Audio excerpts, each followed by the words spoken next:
नमस्कार, आप देख रहे हैं न्यूज 24। मैं हूं अजीत अंजुम। आधुनिक राजनीति में आंदोलन बहादुर का तमगा हासिल कर चुकी आम आदमी पार्टी ने दिल्ली के बीजेपी मुख्यालय पर धावा क्या बोला। सुबह से शाम तक पुलिस की पलटनों की परेड शुरू हो गई।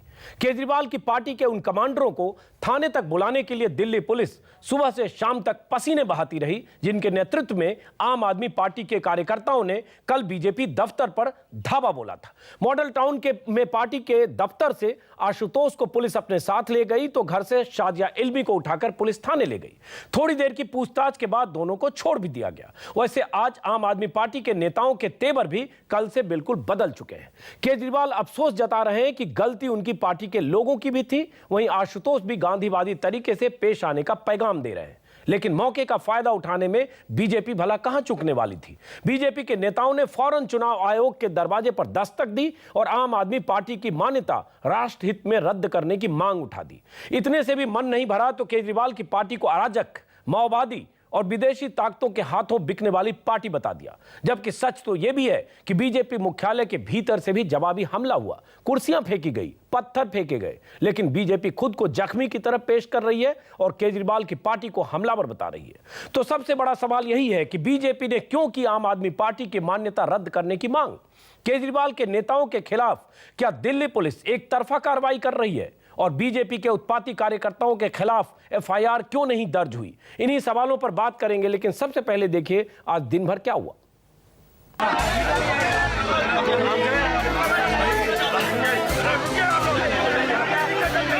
बंद स्टूडियो में पत्रकारिता के चश्मे से कभी सियासत को समझने वाले आशुतोष का एक नेता के तौर पर यह दिल्ली पुलिस से सीधा साक्षात्कार था। बीजेपी दफ्तर पर आम आदमी पार्टी के कूच कमांडर रहे आशुतोष को दोपहर चढ़ते चढ़ते दिल्ली पुलिस ने अपने घेरे में ले लिया। भारी भरकम पलटन के साथ दिल्ली पुलिस मॉडल टाउन में आम आदमी पार्टी के दफ्तर पहुंची। बड़ी मशक्कत के बाद कार्यकर्ताओं की भीड़ से निकालकर आशुतोष को घेरे में लिया और पूछताछ के लिए थाने ले गए। जाते जाते आशुतोष पार्टी कार्यकर्ताओं को गांधीवाद और अहिंसावाद का पैगाम देते गए और ये संदेश भी कि कल वाली गलती न दोहराएं। मैं अपने तमाम वॉलंटियर्स के साथ ये रिक्वेस्ट करना चाहता हूँ, किसी भी तरीके का शोर शराबा, किसी भी तरीके का हंगामा, किसी तरीके का हड़कंप यहाँ नहीं होना चाहिए। हम अहिंसावादी, गांधीवादी विचारधारा के मानने वाले लोग हैं और हम किसी भी तरीके की हिंसा में यकीन नहीं रखते हैं। बीजेपी दफ्तर पर आम आदमी पार्टी के प्रदर्शन में शामिल 2 केंद्रीय किरदारों की धरपकड़ के लिए दिल्ली पुलिस पूरे दिन पसीना बहाती रही। आशुतोष के बाद शाजिया इल्मी का नंबर आया। शाजिया के घर पर उनके कार्यकर्ताओं की फौज खड़ी थी। महिला पुलिस शाजिया को बाहर ले आई। चेहरे पर विजयी मुस्कान और शहादत की भाव भंगिमा लिए शाजिया कैमरे के सामने ही महिला पुलिसकर्मी से सवाल करने लगी। आंदोलन में 3 साल के एक्सपीरियंस की दुहाई दी, तर्क दिया कि बीजेपी दफ्तर पर प्रदर्शन तो अहिंसावादी था। मेरे साथ चल रहा है। हम लोग ने इतने ढेर सारे आंदोलन, बल्कि 3 साल से हम लोग आंदोलन और विरोध प्रदर्शन करते हैं, आवाज उठाते हैं, हाथ नहीं उठाते। खैर, कार्यकर्ताओं से जूझते हुए किसी तरह शाजिया को लेकर पुलिस निकल गई, लेकिन आम आदमी पार्टी की सियासत और तेवर में 24 घंटे के भीतर ही यू टर्न आ चुका था। वीर रस की जगह अहिंसा राग था। खुद केजरीवाल भी गुजरात से माफीनामे का पैगाम भेज रहे थे। बीजेपी वालों ने काफी हमला किया, लेकिन थोड़ा बहुत हमला आम आदमी पार्टी वालों ने भी किया। ये ठीक नहीं है, ये गलत है। दूसरी तरफ बीजेपी के चंद नेताओं ने बड़ी चतुराई से चुनाव आयोग के दफ्तर का रुख कर लिया। पार्टी की इस पलटन में वो भी थे जिनकी मौजूदगी में ही उनके कार्यकर्ता कल ईंट से ईंट बजाने का संकेत दे रहे थे। बीजेपी मुख्यालय के अंदर से भी उसी अंदाज में जवाब दे रहे थे, कुर्सियां और पत्थर उछाल रहे थे। लेकिन चुनाव आयोग से शिकायत की बारी आई तो पूरी बीजेपी ने जैसे पीड़ित की मुद्रा बना ली। खुद संत का चोला ओढ़कर आम आदमी पार्टी को क्या क्या नहीं कहा। केजरीवाल की पार्टी की मान्यता रद्द करने की मांग भी रख दी। जुबानी जवाब तो खैर आम आदमी पार्टी ने भी दिया। इनकी पार्टी को तत्काल प्रभाव से इनकी मान्यता को देश हित में, राष्ट्र हित में समाप्त करने की हमने उस निंदा प्रस्ताव के अंदर भी जो है चर्चा की है। ये एक ऐसा माओवाद का सौम्य चेहरा है, the gentle face of Maoism, जो कि देश की डेमोक्रेसी को हाईजैक करके एनार्की के माध्यम से देश की लोकतांत्रिक व्यवस्था को नुकसान पहुंचाना चाहता है। बीजेपी के मानसिक रूप से विकलांग व्यक्ति का बयान सुन रहा था। वो ये कह रहा था कि ये लोग तो आतंकवादी हो गए, ये नक्सलाइट हो गए। ये भाजपा की जो बौखलाहट है ये बड़ी अजीब है और बहुत डरे हुए लोग हैं लोग। सवाल यह है कि क्या बीजेपी दफ्तर पर आमने सामने की लड़ाई में पत्थर अकेले केजरीवाल की सेना की तरफ से ही चले थे? अगर आशुतोष और शाजिया इल्मी पर कानून का डंडा चला तो फिर बीजेपी के हुड़दंगियों पर कार्रवाई क्यों नहीं? क्या आम आदमी पार्टी के नेताओं पर दिल्ली पुलिस एक तरफा कार्रवाई कर रही है? कुंदन सिंह के साथ ब्यूरो रिपोर्ट, दिल्ली न्यूज़ 24। तो आपने तस्वीरें देखी, कल की तस्वीरें थी, किस ढंग से दिल्ली में बीजेपी मुख्यालय के बाहर प्रदर्शन हुआ। प्रदर्शन हिंसक घटना में तब्दील हुई, दोनों तरफ से पत्थरबाजी हुई, कई लोग घायल हुए और आज दो नेताओं को बुलाकर पुलिस ने पूछताछ की। अब उसके बाद कई सवाल खड़े होते हैं। सवाल ये खड़े होते हैं विरोध प्रदर्शन का ये कौन सा तरीका, और सवाल ये भी खड़े होते हैं कि बीजेपी अगर जाकर कहती है चुनाव आयोग में कि आम आदमी पार्टी की मान्यता रद्द होनी चाहिए, बीजेपी अगर कहती है आम आदमी पार्टी माओवाद का सौम्य चेहरा है, तो इसका क्या मतलब है? क्या आने वाले समय में बीजेपी और आम आदमी पार्टी के बीच टकराव किसी हिंसा का रास्ता अख्तियार कर सकता है? और आज अगर अरविंद केजरीवाल ये मानते हैं, कबूल करते हैं कुछ चूक उनके कार्यकर्ताओं की तरफ से भी हुई, आशुतोष अगर कहते हैं हम गांधीवादी हैं, तो कल आशुतोष के नेतृत्व में, शाजिया इल्मी के नेतृत्व में क्यों प्रदर्शनकारी बीजेपी के दफ्तर पर गए थे? और बीजेपी अगर सिर्फ शिकायत करती है तो सवाल ये भी उठते हैं कि बीजेपी की तरफ से भी पत्थर चले थे। इसी पर चर्चा करेंगे। हमारे साथ स्टूडियो में है वरिष्ठ पत्रकार उर्मिलेश, नलिन कोहली बीजेपी की तरफ से हैं, बीजेपी प्रवक्ता रीता बहुगुणा जोशी, कांग्रेस प्रवक्ता आम आदमी पार्टी की तरफ से कपिल मिश्रा और डॉक्टर विक्रम सिंह, पूर्व डीजीपी उत्तर प्रदेश। विक्रम सिंह को खास तौर से इसलिए बुलाया क्योंकि पुलिस की भूमिका भी बहुत अहम होती है। क्या पुलिस वहां देर से पहुंची? क्या पुलिस खास तबके को या खास पॉलिटिकल पार्टी को टारगेट कर रही है, जैसा कि इल्जाम आम आदमी पार्टी का है? इस पर चर्चा करेंगे। सबसे पहले एक टिप्पणी मैं कपिल मिश्रा से शुरुआत करता हूं। हालांकि कपिल मिश्रा थोड़े संजीदा किस्म के नेता हैं, सॉफ्ट स्पोकन हैं, और जैसा कि अभी कहा बीजेपी के नेता ने, आम आदमी पार्टी माओवाद का सौम्य चेहरा है। तो माओवाद का सौम्य चेहरा तो मैं नहीं मानता, सौम्य चेहरा जरूर है कपिल मिश्रा। कपिल मिश्रा, कल हमने काफी बहस की, आज केजरीवाल ने भी गलती मानी, शाजिया इल्मी ने भी कहा कि आशुतोष को गेट के ऊपर नहीं जाना चाहिए और कुछ कार्यकर्ता हमारे उत्तेजित हुए। शाजिया इल्मी की तरफ से यह भी कहा बहुत पत्थर उधर से चले तो कुछ पत्थर इधर से भी चले। लेकिन क्या लगता है कि आगे से आप संकल्प लेते हैं कि इस तरह का कभी हिंसक प्रदर्शन नहीं होगा, ताकि आगे से ऐसी तस्वीरें हम दोबारा नहीं देखेंगे, किसी नेता के घर पर इस तरह से हिंसक प्रदर्शन और टकराव? कपिल मिश्रा। बिल्कुल सर, आगे से नहीं, इस बार भी जिन कार्यकर्ताओं ने हिंसा का जवाब हिंसा से देने की कोशिश की है, उनकी पहचान करने की कोशिश की जा रही है सर। आम आदमी पार्टी में अभी अरविंद जी ने भी मैसेज भेजा है कि हम जान देने को तैयार हैं लेकिन हाथ नहीं उठाएंगे। हमला चाहे जैसा भी हो, हाथ हमारा नहीं उठेगा। कल गलती हुई है, बिल्कुल अरविंद जी ने माफी मांगी है, लेकिन मैं एक बात इसमें कपिल मिश्रा एक मिनट, कपिल मिश्रा एक मिनट आगे बात करते हैं। आपने एक बात कही कि जिन कार्यकर्ताओं ने हिंसा का जवाब हिंसा से दिया उसकी पहचान करेंगे। तो ये एक तस्वीर हमारे पास है, ये आज के इंडियन एक्सप्रेस में पहले पेज पर छपी है, प्रवीण खन्ना फोटोग्राफर है। इसमें आम आदमी पार्टी के कार्यकर्ताओं की तस्वीरें हैं, सबके हाथ में पत्थर है और कहा जा रहा है इसमें एक सज्जन है, मैं ऑथेंटिक ढंग से नहीं कह सकता, लेकिन ये आपके विधायक हैं जर्नैल सिंह, और इसके अलावा सारे कार्यकर्ता, सबकी तस्वीरें साफ दिख रही है, इसमें कोई कंफ्यूजन नहीं है। सबके हाथ में पत्थर है और निशाने पर बीजेपी दफ्तर है, और बीजेपी दफ्तर के भीतर क्या हो रहा था और वहां से पत्थर कुर्सियां फेंकी गई, उस पर हम बीजेपी नेता से पूछेंगे। इन सब की पहचान सामने है। सवाल उठता है ये कौन सी राजनीति है और क्या इनके खिलाफ कार्रवाई करेगी आम आदमी पार्टी? मैंने वही कहा अंजुम साहब कि हमने कल के लिए हमारी पार्टी के नेता अरविंद केजरीवाल जी ने खुद माफ़ी मांगी है। हम सब लोग कहते हैं कि जिन्होंने हिंसा की उन्होंने गलत किया। ये पत्थर और ये सरिये जो बीजेपी दफ्तर से आए, बीजेपी दफ्तर में पत्थर और सरिये कर क्या रहे थे? वो पार्टी का दफ्तर है कि किसी आतंकवादी संगठन का दफ्तर है? ये मोदी जी इतने बौखला क्यों गए, डर क्यों गए? भाजपा ऐसी छटपटाहट में क्यों है? 56 इंच के सीने के अंदर चूहे का दिल धड़क रहा है क्या कि एक आम आदमी आपके गुजरात में आता है और आप उसे गिरफ्तार कर लेते हो।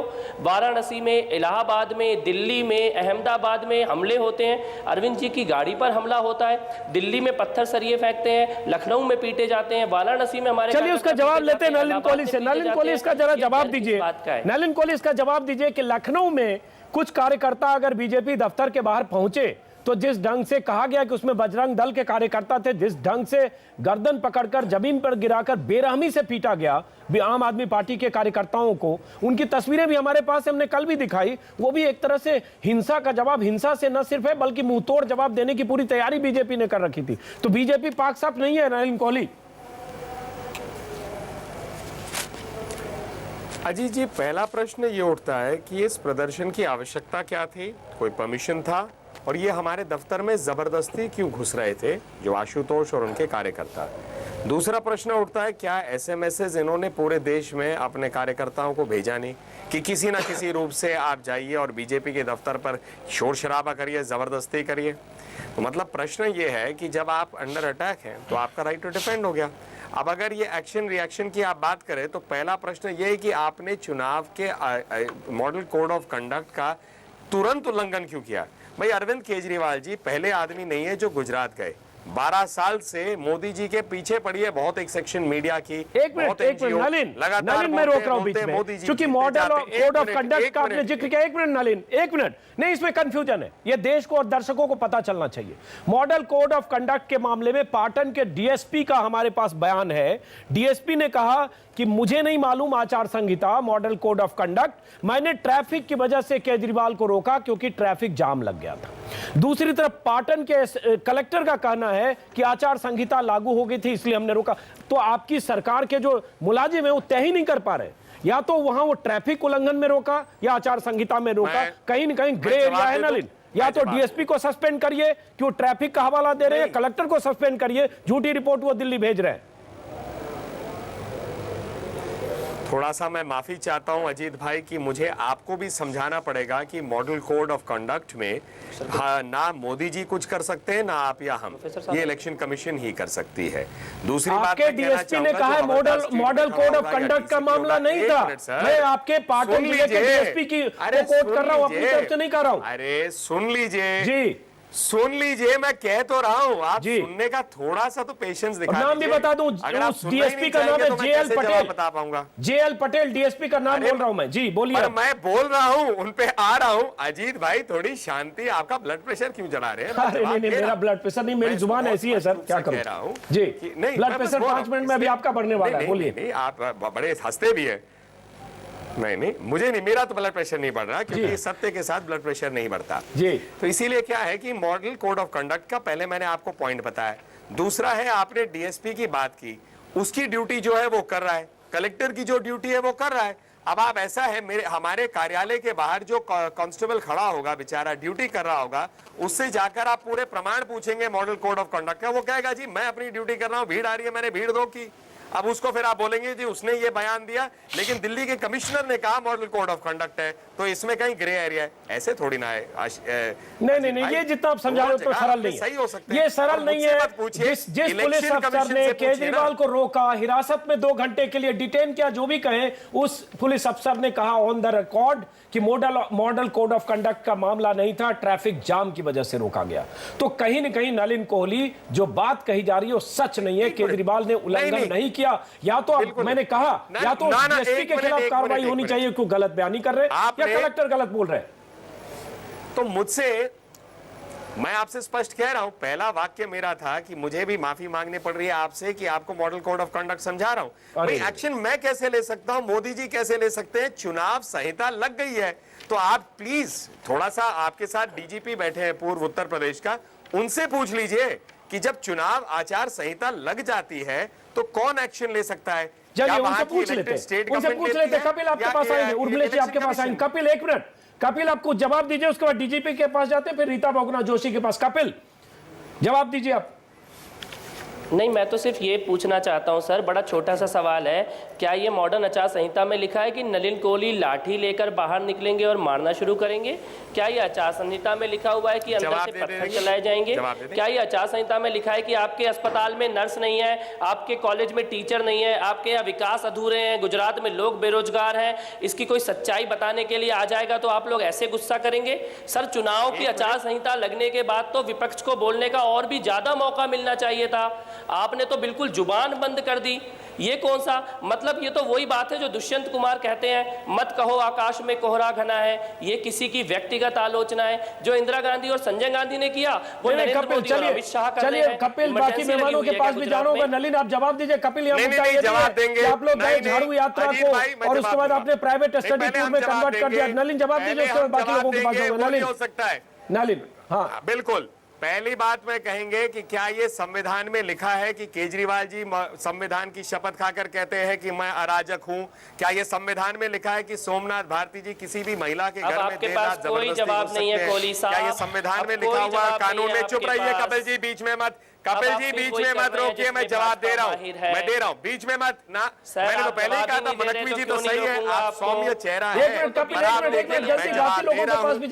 नहीं चाहते इनको चुप कराइए, क्योंकि आप खुद देख लीजिए भाई, आम आदमी पार्टी की एक छोटी सी दिक्कत है, इनको अपनी आवाज से बहुत स्नेह है। चलिए एक मिनट, रीता बहुगुणा जोशी के पास चलते हैं। नलिन, समझ गया, मैं आऊंगा आपके पास दोबारा। रीता बहुगुणा, नहीं, मैं पहले अपनी बात करूंगा, पहले अपनी बात करूंगा, बाकी मेहमानों के पास भी जाने दीजिए।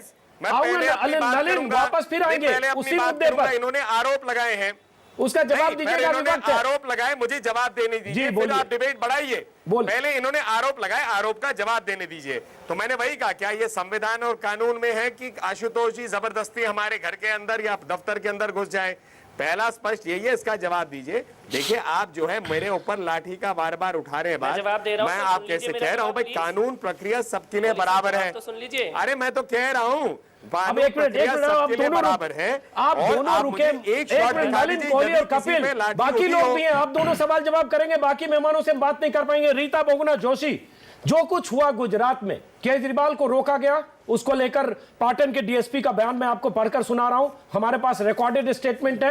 डीएम ने कुछ और कहा, डीएसपी ने कुछ और कहा। दूसरा, दिल्ली में जिस ढंग से विरोध प्रदर्शन हुआ और आज केजरीवाल ने एक तरह से माफी मांग ली। हम मान लें खत्म हो गया और आगे से ऐसी ना हो, ऐसी राजनीतिक पार्टियां इसकी पहल करें। रीता बहुगुणा जोशी,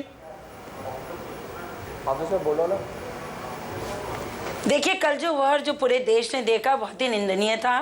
एक तरफ से अराजकता हुई तो दूसरी तरफ से हिंसा हुई, और मैं ये मानती हूँ कि आप पार्टी ने अगर हिंसा की तो गलत किया, लेकिन जो भारतीय जनता पार्टी के कार्यालय से हुआ वो तो बहुत ही गलत था।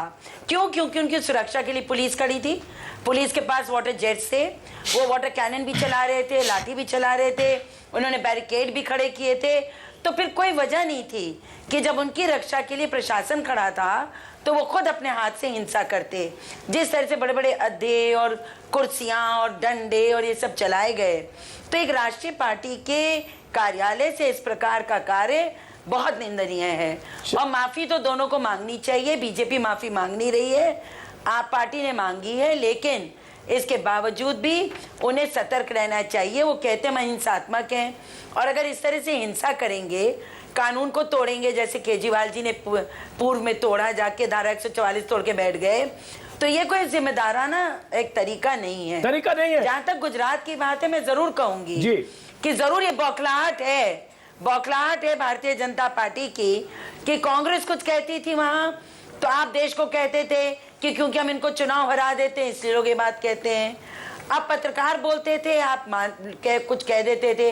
अब अगर कोई झांक रहा है, कोई बात सच्चाई दिखाना चाह रहे हैं तो दिखाने आपको तो वेलकम करना चाहिए। तो दिखाने दीजिए। पूरे देश को कहते हैं आओ मेरे गुजरात, आओ मेरे गुजरात, हर एक को कहते हैं मोदी जी मेरे गुजरात आके देखो, मेरे गुजरात आके देखो।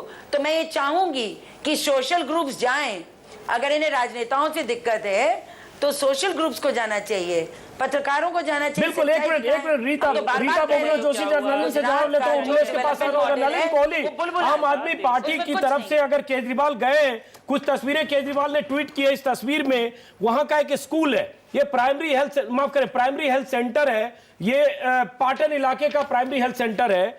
टूटी हुई इमारत है, इमारत भी नहीं कह सकते, दड़बानुमा टूटा हुआ जो भी 2 कमरे का है और एक आदमी बैठा हुआ और कूड़ा कबाड़ा है, ये प्राइमरी हेल्थ सेंटर है। अगर केजरीवाल कहते हैं कि ये विकास मॉडल है मोदी का और इसको अगर एक्सपोज करने गए तो इसमें क्या गलत है नलिन कोहली? कोई गलत नहीं है, जो दिखाना चाहे करे। भाई भारत में हर नागरिक का अधिकार है जहां मर्जी जाए। मॉडल कोड का उल्लंघन कोई उनके गुजरात या मोदी जी से लेना देना नहीं है, उनके बीच और मॉडल कोड ऑफ कंडक्ट के बीच में है। हमसे क्यों पूछताछ कर रहे हैं इस पे? अब रही बात जो ये ट्वीट कर रहे हैं, जैसे मैं कहता हूं 7 अजूबे हैं दुनिया में, 8वां अजूबा हो जाएगा जिस दिन कांग्रेस पार्टी एक अच्छा शब्द कह देगी अपने मोदी जी और भाजपा के लिए। वैसे ही केजरीवाल जी अगर जा रहे हैं तो अगर ट्वीट कर रहे हैं, उनको कुछ अच्छा अगर दिखता नहीं, कोई दिक्कत नहीं। नहीं, तो चश्मे उस पर भी चर्चा होनी चाहिए। नलिन कोहली, मैं समझ गया, उर्मिलेश जी माफ करें, बहुत देर से आपके पास वही दिखाना चाहेंगे। इसके 2 पहलू, एक मिनट नलिन कोहली, एक मिनट जरा, उर्मिलेश जी और बीजेपी साहब भी बैठे हैं, उनकी बात भी जाएंगे। इसके 2 पहलू, एक तो गुजरात यात्रा जिस ढंग से रोका गया, उस डिटेंशन में कंफ्यूजन है। डीएसपी का स्टेटमेंट है, नाम के साथ मैंने बताया, रोका गया, उसमें बहाना आचार संहिता का है।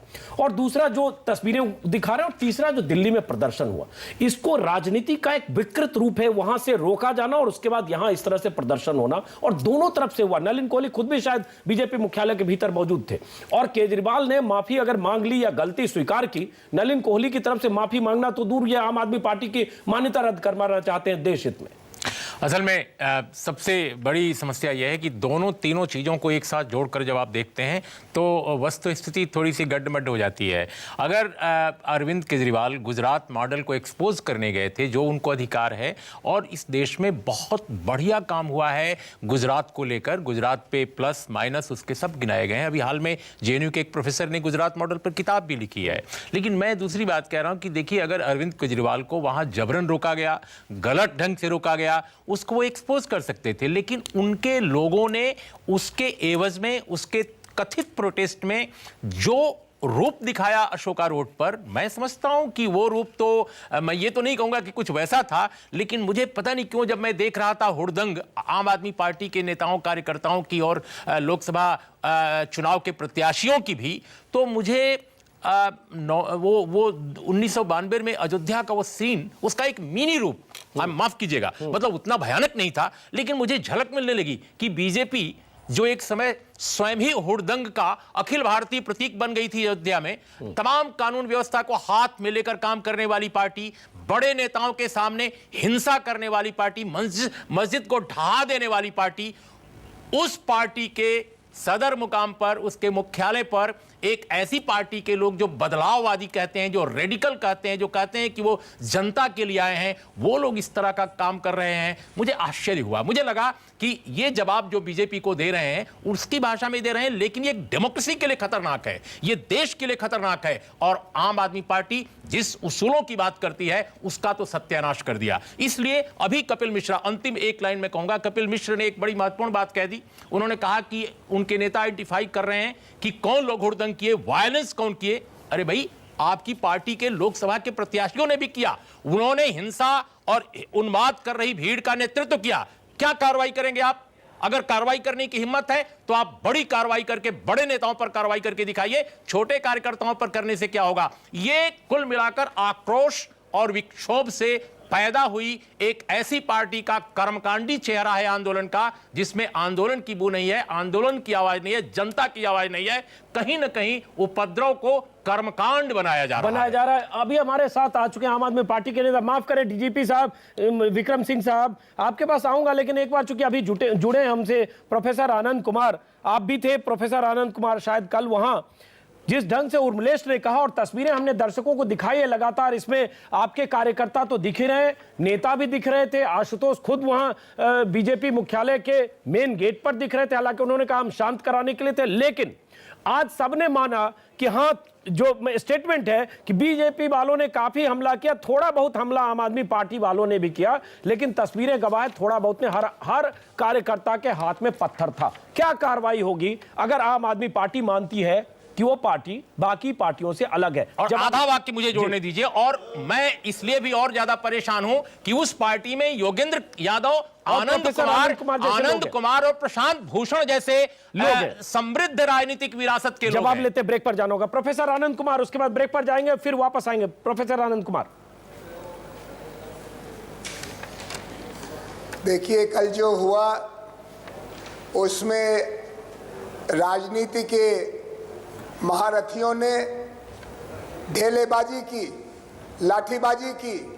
हमारे 40 लोगों का सर फटा और वो अस्पताल में उनको मरहम पट्टी के लिए जाना पड़ा।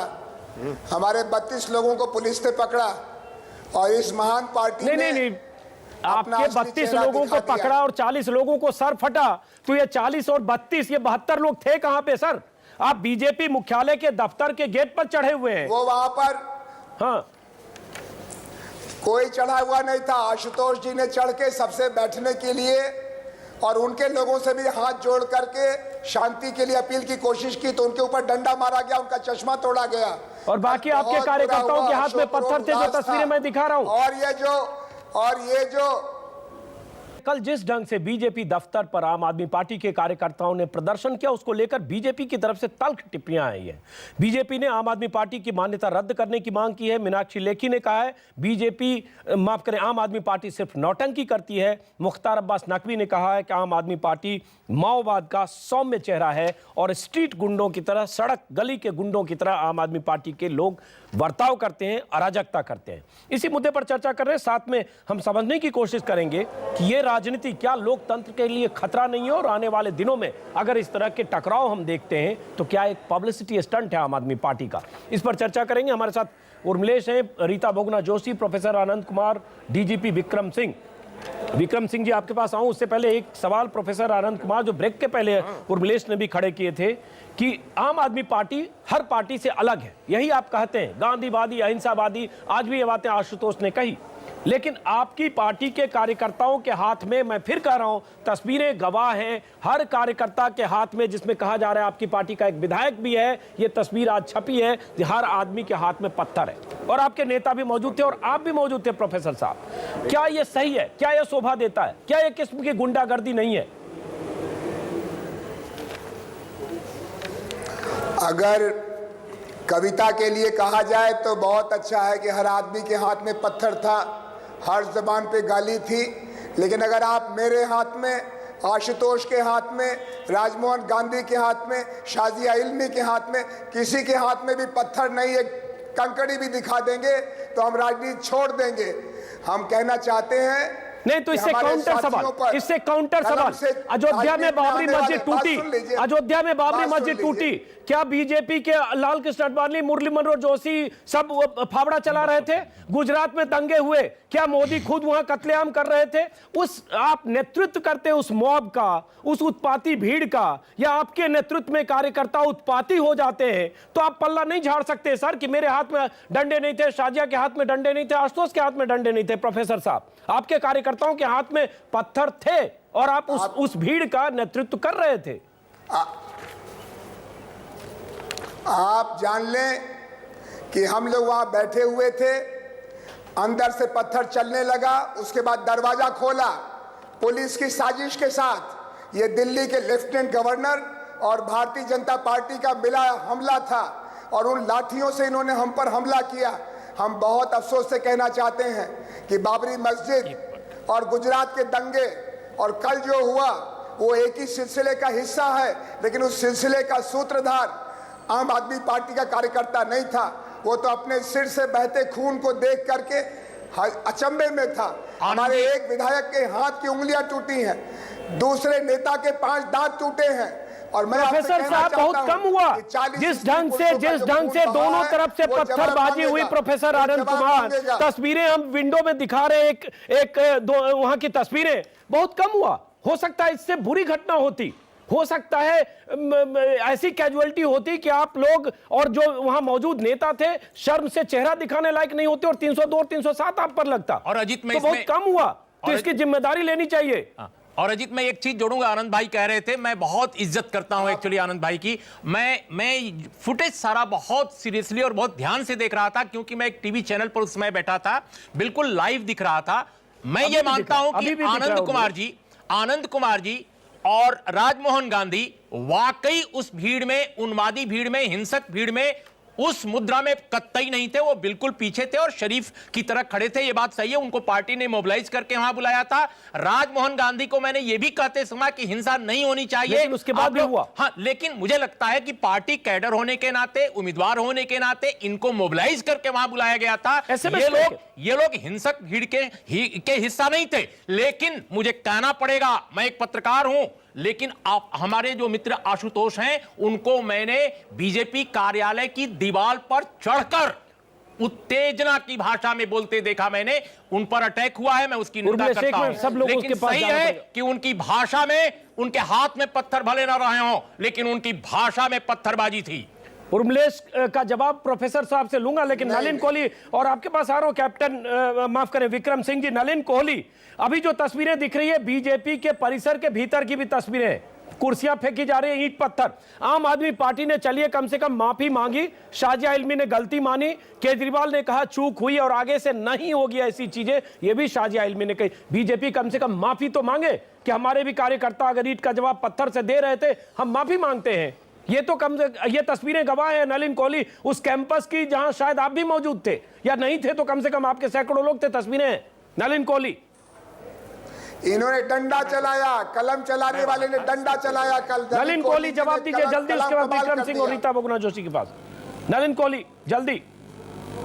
अब मैं आशा करूंगा कि अनंत कुमार जी जब मैं बोलना शुरू तो उत्तेजित होकर मुझे बीच में ना रोके। ऐसा पहली बात तो मैं ये कहूंगा कि प्रश्न ये है कि कोई जबरदस्ती आपके घर में घुस रहा हो, जैसे सोमनाथ भारती या कल आशुतोष और इन सब के कार्यकर्ता, तो आप कहते हैं कि आप अपने घर की हिफाजत मत करिए, पिटिए। कोई महिला के साथ कुछ हो जाए, कोई कार्यकर्ता, हमारे भी बहुत कार्यकर्ता है जिनके सर फटे हैं, आप जो कह रहे हैं उंगलियां टूटी है, एक तो यही पार्टी ऑफिस में इस वक्त भी घूम रहे हैं, इंजेक्शन भी उसके हाथ में दिखती है और प्लस्तर भी।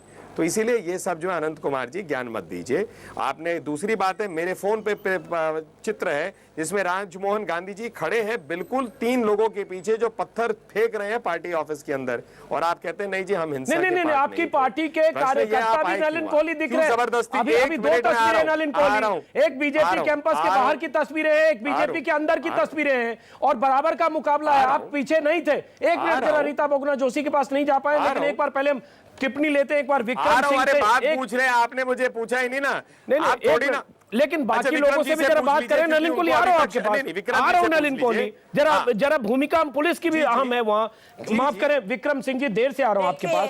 पुलिस की भूमिका भी यहाँ सवालिया घेरे में है, सवालिया निशान पुलिस की भूमिका पर भी है विक्रम सिंह, कि दिल्ली पुलिस वहां देर से पहुंची, पुलिस को सूचना मिली, देर से पहुंची, और आज भी जो धरपकड़ हुई, कहा जा रहा है कि आम आदमी पार्टी के कार्यकर्ताओं को तो हुई, लेकिन बीजेपी परिसर से जो लाठी, माफ करें, पत्थर फेंके जा रहे थे, कुर्सियां फेंके जा रहे थे, उसकी कार्रवाई, उसकी धरपकड़ नहीं हुई। तो क्या पुलिस की भूमिका यहां कैसे देखते हैं विक्रम सिंह जी? अंजुम जी, इस उत्तेजनापूर्ण माहौल में जब धारा 144 सीआरपीसी लगी हुई है तो पुलिस की भूमिका बड़ी महत्वपूर्ण है। सबसे पहले उन्हें अग्रिम अभिसूचना का संकलन करना चाहिए था, जो कदाचित नहीं हुआ। इसके अलावा पुलिस को यह देखना चाहिए आक्रामक पक्ष कौन सा है और पीड़ित पक्ष कौन सा है। हमारा कार्य, पुलिस का कार्य शब्द ज्ञान और वाणी विन्यास नहीं है, बड़ा सीधा है। जो फुटेजेस सामने आई हैं और जो साक्ष्य सामने है, दोनों पक्ष दोषी हैं। आम आदमी पार्टी कार्यकर्ता पथराव करने पे और आक्रमण करने के लिए बीजेपी ने अपने राइट टू सेल्फ डिफेंस यानी आत्मरक्षा के अधिकार को अतिक्रमण करते हुए उस परिमाण में बल प्रयोग किया जो कि अनुचित था और अवांछनीय था। पुलिस की मौजूदगी में इस प्रकार का व्यवहार दंडनीय है। इसलिए दोनों पक्ष के विरुद्ध दिल्ली पुलिस को चाहिए था प्रिवेंटिव अरेस्ट करना, प्रिवेंटिव एक्शन लेना, जो कि नहीं हुआ। इसके अलावा एक बैलेंस्ड एफआईआर और बैलेंस्ड अरेस्ट की जानी चाहिए थी, जो शायद अब तक नहीं हुई है, और इसकी प्रबल संभावना है कि भविष्य में पुनः इस प्रकार की कटुता अगर उत्पन्न होती है तो पुनः एक तनाव की स्थिति उत्पन्न होगी और टकराव हो सकता है। और इसके निराकरण के लिए यह आवश्यक है कि निरोधात्मक कार्रवाई यानी प्रिवेंटिव एक्शन प्रभावी रूप से किया जाए, शरारती तत्वों को चिन्हित कर उनके विरुद्ध वैधानिक कार्रवाई संपादित की जाए। बहुत अहम बात विक्रम सिंह आपने कही। रीता बहुगुणा जोशी, माफ करें देर से आपके पास आ रहा हूं। आरोप यह लगा आम आदमी पार्टी की तरफ से कि दिल्ली पुलिस ने एक तरफा कार्रवाई की। दिल्ली पुलिस ने आम आदमी पार्टी के कार्यकर्ताओं को तो पकड़ लिया, हिरासत में लिया, और पूछताछ के लिए आशुतोष शाजिया इल्मी को बुला भी लिया, लेकिन बीजेपी के कार्यकर्ताओं की जो पत्थर चला रहे थे उनकी कार्रवाई, उनके खिलाफ कार्रवाई नहीं हुई, एफआईआर नहीं हुआ। यह आरोप है रीता बहुगुणा जोशी और दिल्ली पुलिस केंद्र सरकार के अधीन है। देखिए, विक्रम सिंह जी ने जो कहा वो मुझे काफी तथ्यपूर्ण लग रहा है। देखिए, राजनीतिक दलों के कार्यालयों के सामने प्रदर्शन करना कोई नवीन बात नहीं है। कांग्रेस कार्यालय पे भी बहुत बार भारतीय जनता पार्टी के लोग आ चुके हैं। गेट बंद था, पुलिस लगी थी, पुलिस उनकी रक्षा कर रही थी, उसके बावजूद अंदर से मारपीट करना, पत्थर फेंकना, हिंसा करना, और फुटेज में सबकी सूरतें हैं, फुटेज में सब दिखाई दे रहा है कौन क्या कर रहा है। तो दोनों तरफ से जरूर अरेस्ट होनी चाहिए, दोनों तरफ से जांच करके केसेस लगाए जाने चाहिए थे। लेकिन सबसे बड़ी बात यह है कि राजनीतिक दलों को खुद सोचना पड़ेगा कि जब ये चुनावी दौर शुरू हो गया है और सबसे बड़ी ताकत जनता के हाथ में है, इतना मीडिया है, वो आपकी बातों को लोगों तक पहुंचाता है, तो फिर हिंसात्मक रूप धारण करना बहुत गलत बात है। आप कहते हैं आप अन्ना हजारे की पार्टी हैं, आप कहते हैं आप शांत प्रिय पार्टी और आप वहाँ जाके लड़ाई लड़ते हैं। अगर पुलिस ने आपको पीछे ढकेला था, अंदर से पत्थर आ रहे थे, तो आपको रिटेलिएट नहीं करना चाहिए था। पर जो भी हुआ बहुत ही दुर्भाग्यपूर्ण है। लेकिन जो गुजरात में हुआ और जो लखनऊ में हुआ वो भी बहुत दुर्भाग्यपूर्ण है। और मुझे लगता है कि अब इस पूरे प्रकरण को कि अब ये बात छुप जाए, गुजरात मॉडल क्या है, लोग क्या देखें, भारतीय जनता पार्टी की कोशिश है पूरा उलटकर और आप पार्टी को बर्खास्त करो, डिसॉल्व करो, खत्म करो, इन सब बातों पर आइए।